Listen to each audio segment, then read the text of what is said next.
চরমোনার ময়দান ছিলেন আপনারা? ওখানে একজন আল্লাহর ওলি ছিলেন, মরহুম ফজলুল করিম রহমতুল্লাহ আলাইহি। নাম শুনছেন?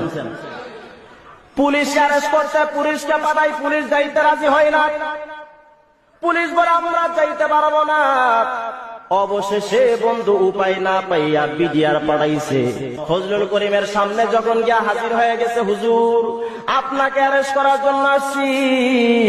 মরহুম ফজলুল করিম বলেন, আমাকে অ্যারেস্ট করতে আসছো, তোমাদের কাছে কি ওয়ারেন্ট নামাজের কাগজটা আসেনি? হুজুর আপনার মতো এত বড় আল্লাহওয়ালা, এত বড় মানুষকে অ্যারেস্ট করার জন্য কাগজ না নিয়ে আসার মতো বোকামি তো করতে পারি না। হুজুর বলেন, তাহলে ঠিক আছে, তোমাদের কাগজটা দেখাও দেখি।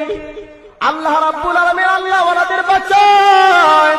আল্লাহ পাক ওয়াদা দিয়া রাখছে, ফজলুল করিম রে, আমার উপরে তো আল্লাহর বিশ্বাস কইরা ইস্তেকামতের সাথে আছো।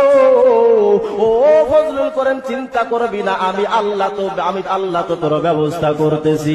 যখন বিডিআর গিয়া পকেট থেকে বাবা যখন ওয়ারেন্ট নামাজের কাগজটা বের করে দিছে, ওই বিডিআররা বলেন, আমরা কাগজটা বের করে দেখি, কাগজে কিচ্ছু লেখা নাই, পুরা কাগজটা সাদা হয়ে গেছে।